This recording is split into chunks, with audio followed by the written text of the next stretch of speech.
కర్ణాటకలో జరిగిన కాల్పుల్లో ముగ్గురు తమిళులు మృతి చెందారు. ఈ ఘటన ఇప్పుడు రెండు రాష్ట్రాల మధ్య రాజకీయ వివాదంగా మారింది. కావేరీ వన్యప్రాణుల అభయారణ్యం పరిధిలో జరిగిన ఈ ఘటనపై తమిళనాడు అసెంబ్లీలో తీవ్ర చర్చ జరిగింది. మృతుల కుటుంబాలకు న్యాయం చేయాలని పలువురు ఎమ్మెల్యేలు డిమాండ్ చేశారు. అసలు ఆ రోజు ఏం జరిగిందో తేల్చేందుకు నిష్పక్షపాత దర్యాప్తు అవసరమని కోరారు. ఆగస్టు 15వ తేదీ తెల్లవారుజామున కర్ణాటకలోని చామరాజనగర్ జిల్లా హానూర్ తాలూకాకు చెందిన ఆంథోనీ స్వామి, జాన్ రోజ్ పీటర్ కుమార్ ఈ ముగ్గురు కాల్పుల్లో మృతి చెందారు.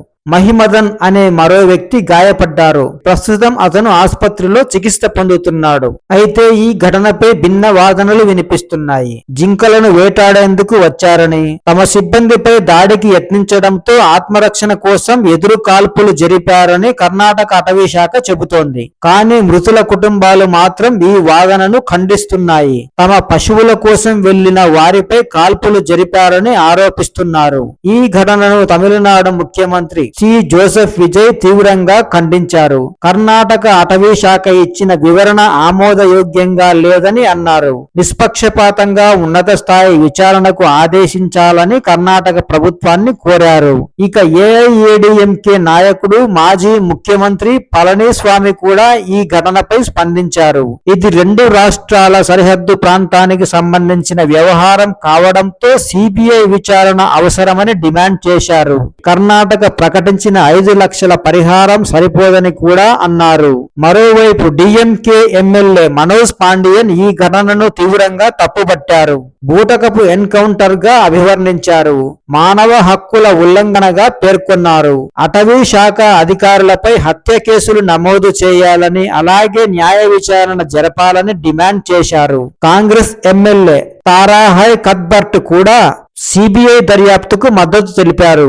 బాధిత కుటుంబాలకు ఇచ్చే పరిహారం పెంచాలని కోరారు. ఇక బీజేపీ సభ్యుడు భోజరాజన్ కూడా నిష్పక్షపాత విచారణకు మద్దతు ప్రకటించారు. ఈ ఘటన కర్ణాటకలో నివసిస్తున్న తమిళుల్లో భయాన్ని పెంచిందని చెప్పారు. అయితే తమిళనాడు డిమాండ్ చేస్తున్నట్లుగా సిబిఐ విచారణకు కర్ణాటక ప్రభుత్వం అంగీకరించడం లేదు. కర్ణాటక ముఖ్యమంత్రి డికే శివకుమార్ ఈ డిమాండ్ ను తిరస్కరిస్తూ మ్యాజిస్ట్రేట్ విచారణకు ఆదేశించారు. మృతుల ఒక్కో కుటుంబానికి 5 లక్షల మధ్యంతర పరిహారం ప్రకటించారు. మరోవైపు బాధిత కుటుంబాలకు తమిళనాడు ప్రభుత్వం 10 లక్షల రూపాయలను అందించనుంది.